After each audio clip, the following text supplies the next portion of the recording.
Can we chat in night? College क्यों नहीं आ रही हो? Miss you so much. अपनी तस्वीरें भेजो, I am so attracted to you. Rajasthan में एक प्रिंसिपल साहब है जो लड़कियों को कुछ इस तरह कॉलेज बुलाते हैं। एक मास्टर साहब है जो कुछ इस तरह लड़कियों को पढ़ाई के लिए प्रोत्साहित करते हैं। और एक कॉलेज के प्रिंसिपल है जो अपनी स्टूडेंट्स को कुछ इस तरह मिस करते हैं। और ना जाने क्यों ये प्रिंसिपल साहब इतने ठरकी हैं। और बात सही है कि हवस की आग पालकर इश्क का ख्वाब दिखाने वाले, दिल की गहराई क्या जाने, बदन की चौड़ाई मापने वाले। और अगर आपको लग रहा है ये वही क्राइम शो वाले ठरकी प्रिंसिपल है जो लड़कियों के साथ गलत काम करता है, उन्हें अकेले बुलाकर फायदा उठाता है, तो आपको बिल्कुल सही लग रहा है, क्योंकि ये ठीक वही प्रिंसिपल साहब है। आरोप यही है कि वो फ्लर्टी मैसेजेस करते हैं, डर्टी मैसेजेस करते हैं और फिर उनको हैरेस करते हैं कि अगर वो उनकी बात नहीं मानेगी तो फिर उन्हें प्रैक्टिकल में फेल कर देंगे, उनके मार्क्स कम दे देंगे। तो फिर ऐसे वो होते कौन है? और ऐसा ही बात है कि कॉलेज के प्रिंसिपल ही ऐसे करेगा तो फिर बाकी प्रोफेसर से क्या उम्मीद रखे? जब उनके ऊपर ये बात बाहर आई है तो फिर वो ऐसा कह रहे हैं कि मैं 50 साल का आदमी हूँ, मैं ऐसा कैसे कर सकता हूँ? तो ऐसे अगर उनकी उम्र का लिहाज हो रहा है तो फिर करते समय उम्र का भी लिहाज होना चाहिए था तब भी। और बोल रहे हैं कि सुसाइड कर लूँगा, तो फिर ऐसे कैसे? अब मानना चाहिए ना बात की हाँ हमने किया है तो एटलीस्ट सरेंडर तो करें। यहाँ पे पुरुष प्राचार्य की क्या उपस्थिति का क्या महत्व है? इसलिए हम चाहते हैं कि महिला प्राचार्य हो सभी महाविद्यालय में, सभी राजकीय कन्या महाविद्यालय में। सुसाइड की कौन धमकी दे रहा है?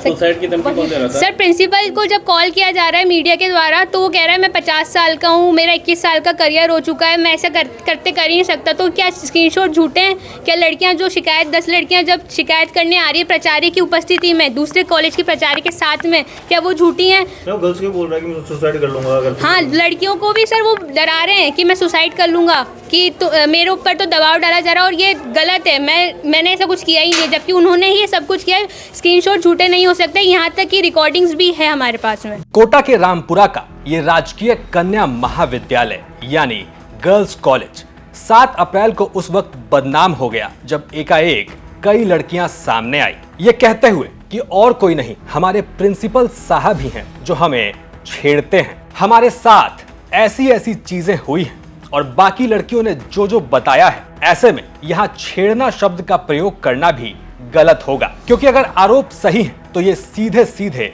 शोषण यानी मोलेस्टेशन का मामला बनता है। लेकिन सवाल है कि प्रिंसिपल साहब करते क्या हैं? और ऐसा क्या हुआ कि कोटा के एक गर्ल्स कॉलेज में अचानक बवाल हो गया? ये पहले आप स्टूडेंट यूनियन की उन लड़कियों से सुनिए जो पीड़ित लड़कियों के समर्थन में उतरी हैं। सर, उनकी यही करतूत है, वो लड़कियों को अंदर अपने रूम में बुलाते हैं, मतलब ऑफिस में बुलाते हैं, बाहर गार्ड को खड़ा करते हैं और वो गार्ड उनका मतलब एज अ मतलब उनका काम करते हैं कि किसी टीचर को अंदर ना आने दे, और वो उनके साथ मिसबिहेव करते हैं अंदर, और पता नहीं उनके साथ क्या क्या हो चुका है। और उनके स्क्रीनशॉट्स वगैरह हमें अभी तक मिल चुके हैं, 10 से 15 लड़कियों तक का। तो हमें पता है कि उन्होंने उनके साथ धमकियाँ भी देते हैं कि भाई आपको फेल कर देंगे, प्रैक्टिकल में फेल कर देंगे, एग्जाम में मार्क्स कम देंगे। तो ये तो बहुत बड़ी गलत बात है। जब ये लड़कियां चीख चीख कर कह रही हैं, जब खुद प्रिंसिपल साहब का चैट सामने है कि वो अपनी स्टूडेंट से कह रहे हैं मैं तुम्हें मिस करता हूँ, कॉलेज क्यों नहीं आती हो, क्या हम रात में बात कर सकते हैं, तुम बहुत सुंदर हो, और यहाँ तक कि प्रिंसिपल साहब एक लड़की को बेबी भी कहते हैं। ऐसे में हमें आपको इनके बारे में और बताने की जरूरत नहीं है, क्योंकि अब तक आप समझ गए होंगे ये वही क्राइम शो वाले ठरकी प्रिंसिपल हैं जिनका दिल अपने ही कॉलेज की लड़कियों पर आता है। लेकिन गर्ल्स कॉलेज की लड़कियां समझने को तैयार नहीं है। मांग है कि जब तक आरोपी प्रिंसिपल को हटाया नहीं गया, कॉलेज में काम नहीं होगा। गर्ल्स हैं उनको वो अपने चेंबर में बिठाए रखते हैं और उस दरमियान वो गेट भी बंद रखते हैं, बाहर गार्ड बिठा देते हैं, किसी की भी एंट्री उसमें नहीं हो पाती, प्रतिबंधित रहती है। और कॉलेज का जो माहौल है पूरा का पूरा शैक्षणिक माहौल वो पूरा ख़राब हो चुका है और यही बातें वहाँ पे दिन भर चलती रहती है। तो और इसके अलावा और भी कई सारी बातें इन्होंने बताई है और जो प्रूफ है इन्होंने कहा है कि भी जब भी कोई जांच कमेटी आएगी तो उसको हम सारे के सारे जो हमारे पास प्रमाण है वो हम प्रस्तुत कर देंगे। और अब ये तो पूरा इसमें अभी संख्या नहीं आ पा रही है, क्योंकि हमारे पास तो केवल 5-6 बच्चों का लिखा हुआ प्रतिवेदन प्राप्त हुआ है और उसी के आधार पर हम आगे बात कर रहे हैं। और कुछ जी चैटिंग वगैरह और इनकी अपने मोबाइल पे भी जो वो भी इसमें आई हुई है, तो उसके प्रूफ भी हमने वहाँ आयुक्तालय को भिजवा दिए हैं। और बाकी विस्तृत जानकारी तो ये छात्राएं बता पाएगी जब जांच कमेटी वहाँ आकर के जांच करेगी, तो ये जांच का विषय है। कांड के बाद से आरोपी प्रिंसिपल लगातार गायब है। बयान तो दूर, वो किसी के सामने भी नहीं आ रहे, और आए भी कैसे, बवाल जो इतना भारी है।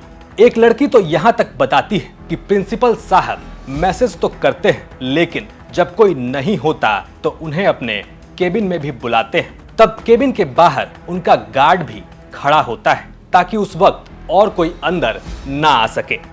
उन्हें पास करने का लालच और फेल करने का डर दिखाया जाता है, और इसके बदले में प्रिंसिपल साहब क्या क्या करते होंगे ये आप सोचते रहिए। और सोचिए, जब एक प्रिंसिपल ऐसा हो तो इनसे मास्टर क्या सीखेंगे और लड़के लड़कियों को क्या सिखाएंगे। फिलहाल मामला जयपुर शिक्षा विभाग तक पहुंच गया है और जांच जारी है, और अगर सब कुछ ठीक रहा तो हो सकता है आरोपी प्रिंसिपल को सस्पेंड भी कर दिया जाए। कोटा से यह खबर थी हमारे संवाददाता चेतन गुर्जर की। आप देख रहे थे क्राइम सीन। साथ ही राजस्थान की तमाम खबरों के लिए आप देखते रहिए राजस्थान तक।